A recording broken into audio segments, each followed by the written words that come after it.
السلام عليكم ورحمة الله وبركاته، وفيديو جديد بنتكلم فيه عن الظهير.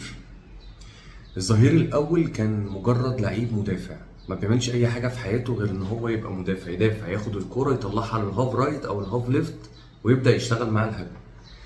دلوقتي الظهير اختلف تماما، الظهير بقى بيبني الهجمة، الظهير بقى بيطلع يلعب الأوفر، الظهير بقى التشكيلة بتتحط أساسية عليه. في الفيديو ده هنتكلم ان انت ازاي تبقى ظهير عصري وحديث وبتعرف تلعب بطرق اللعب الحديثة. هنتكلم ان انت ازاي تطور نفسك بدنيا ذهنيا ومهريا. تابع الفيديو عشان تعرف المتطلبات بتاعت المدافع الحديث. اول حاجة هنتكلم عليها عن مواصفات الظهير، الجانب الذهني. الجانب الذهني وهنختصره في حتة تقبل التغيير. يعني ايه تقبل التغيير؟ يعني انت ما ينفعش تبقى مثلا بتلعب مثلا هاف رايت هاف ليفت 6 8 او مركز دي كلها، ويجي المدرب بتاعك جديد يقول لك انا هلعبك ظهير او هلعبك مدافع، تتقمص انت بقى وما تلعبش وكده. لا، هو اكيد شايف فيك حاجه مش شايفها في لعيب تاني، لان مش اي مدرب بيخاطر بظهير. انا كمدرب لو جاي لي لعيب ما بيعرفش يلعب وحابب ان انا العبه بطلعه قدام مهاجم، ليه؟ ان هو مش هيعمل لي خطوره غير الظهير. ما ينفعش ان انا اريسك بلعيب ظهير ضعيف، ما ينفعش. فانا كمدرب شفت فيك امكانيات انت مش شايفها في نفسك تساعدني ان انت تبقى ظهير كويس. فما تبقاش بقى شبه العيال الصغيره وتتقمص وانا ما بحبش ادافع والكلام ده. لا، اقعد اقرا في المركز بتاعك، حاول تطور نفسك في المركز بتاعك، اقعد اتفرج على لعيبه بتلعب في المركز الجديد بتاعك وابدا طور نفسك فيه، بجد هتفرق معاك جدا في الكوره. رقم اتنين، هنتكلم عن المهارات الفنيه المطلوبه في الظهير الجديد. الظهير ما بقاش دوره قطع الكرة وخلاص، الظهير بقى الاعتماد الأساسي في كرة القدم الحديثة على بناء الهجمة. عشان كده رقم واحد هنبدأ نشتغل عليها التمرير القصير والدقة. لازم تستعمل الشورت باص كتير وبدقة. ما ينفعش ان انا ادي باص لزميلي في منطقة التلت الدفاعي بتاعي غلط، لازم تديها له بدقة وبسرعة. لازم يكون رقم اتنين، لازم يكون عندك مهارة جانبية وقطرية، يعني تعرف تراوغ مراوغة بسيطة ما تزودش فيها عشان الكرة ما تقطعش. المهم تعتمد ان انت تخرج بالكرة بشكل سلس وبسيط من منطقة المرمى، تقدر تسيطر على الكرة عند تمرير حارس المرمى ليك. يعني انت دلوقتي راجع الدفاع، عم حارس المرمى لعب لك الكرة، ازاي تعمل ترن وتغير اتجاهك ويبقى وشك لمرمى المنافس، لان انت وانت راجع عينك بص على حارس المرمى بتاعك. فبالتالي هو لما يجي يلعب لك التمرير لازم تتعلم ازاي تستلم بالرجل البعيده وتعمل ترن وتواجه مرمى المنافس. ممكن نشتغل تمرينات بسيطة هعرضها لك على الشاشة، تمرين مع الحائط أو تمرين مع الزميل، بحيث إن أنت تطور دقة التمرير بتاعتك. تالت حاجة من الخمس حاجات اللي احنا مطلوب نطورهم فينا هو الجانب البدني.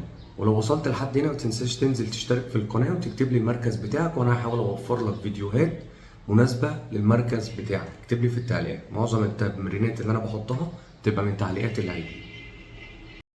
نرجع تاني للجانب البدني. من اهم مميزات لاعب الظهير هو التحمل والسرعة.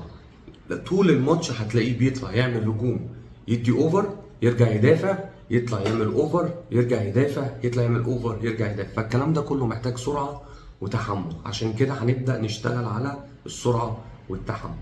هنشتغل على الجري السريع او المتقطع اللي هو الهيد تريل.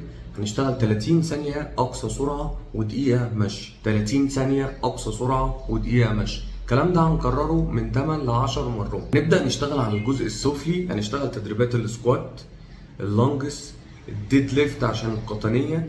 ما ننساش طبعا تمرينات المقاومة. طبعا رقم 3 تدريبات الالتحام اللي هو تدريبات البادي تو بادي، ازاي تحجز على الكورة، ازاي تدخل في زميلك كتف بكتف. ومعظم التدريبات دي ان شاء الله هبقى انزلها لكم على القناة في سلسلة تطورك كلاعب ذهنيا. لازم تبقى مستعد بدنيا عشان الماتش بتاعك 90 دقيقة، فهتحاول بقدر الامكان ان انت تستغل ال 90 دقيقة. ما ينفعش ال 90 دقيقة تفضل رايح جاي فو فو فو الكلام ده، لا، خليك لعيب ذكي، وفر طاقتك، اعرف امتى تنطلق وامتى تقف وامتى تتحرك جانبي وامتى تتحرك كتري على حسب رتم الماتش، مش كل حاجه جري وخلاص. ده يدخلنا لرابع نقطه وهي الذكاء التكتيكي.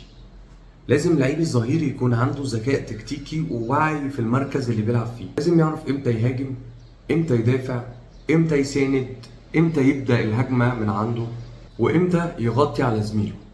ليه؟ إن ممكن الظهير يلعب خمسة، يلعب تلاتة، في حالة إن الكرة مثلا في الناحية الشمال وهو مثلا بيلعب باك رايت، فهو بينزل للجزء الإيه؟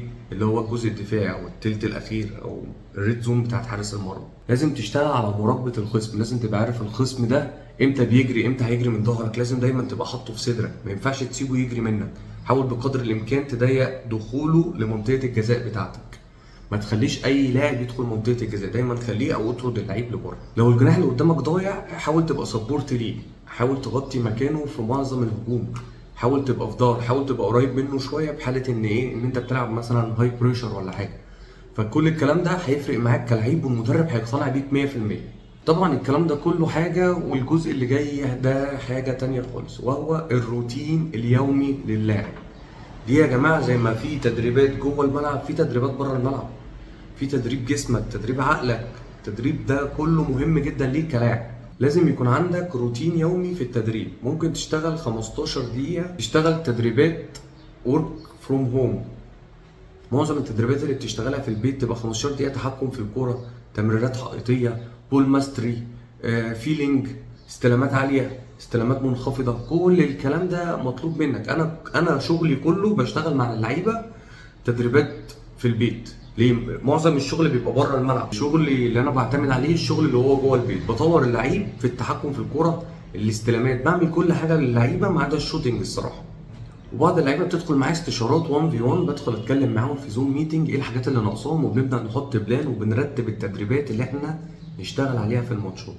فزي ما في شغل جوه الملعب في شغل بره الملعب، ويا ريت ما نهملهوش خالص. الظهير مش مجرد لعيب خلاص بيقطع الكرة وخلاص، لا، الظهير بقى ليه دور ايجابي. لو انت لعيب ظهير او بتفكر تنقل ظهير، اكتب لي في التعليقات المركز بتاعك، وانا هحاول بقدر الامكان هوفر لك تدريبات، هوفر لك استشارات، تبدا نتكلم مع بعض ايه الحاجات اللي احنا محتاجينها نشتغل عليها كلاعب ظهير. لو المدرب بتاعك اجبرك على الظهير ما تزعلش، بجد ما تزعلش. انتوا دلوقتي مركز الظهير ده بقى من افضل المراكز اللي موجوده في العالم. لو حابب تشتغل معايا استشارات، انا كلمني في اي وقت، ابعت لي تعليق انا حابب اشتغل معاك كابتن، وهنبدا نقعد مع بعض استشارات. هبدا اعرف منك بعض التفاصيل عنك، طولك، وزنك، مركزك، مميزاتك، عيوبك، رجلك قويه، رجلك ضعيفه، وبناء عليها هنبدا نحط بلان بسيط مع بعض، نبدا نشتغل مع بعض. وكل اسبوعين هنبدا نعمل تيست نشوف مستوانا اتطور ولا لا. طبعا ما تنساش لو وصلت لحد هنا تكتب لي تعليق ايجابي، تعليقاتكم بجد هي اللي بتفيدني في المحتوى الجديد بتاعي. فاتمنى تشتركوا في القناه وتفعل زر الجرس. ان شاء الله معاكم كابتن مهران في كرة قدم تلعب بالعقل وليس بالقدم. سلام.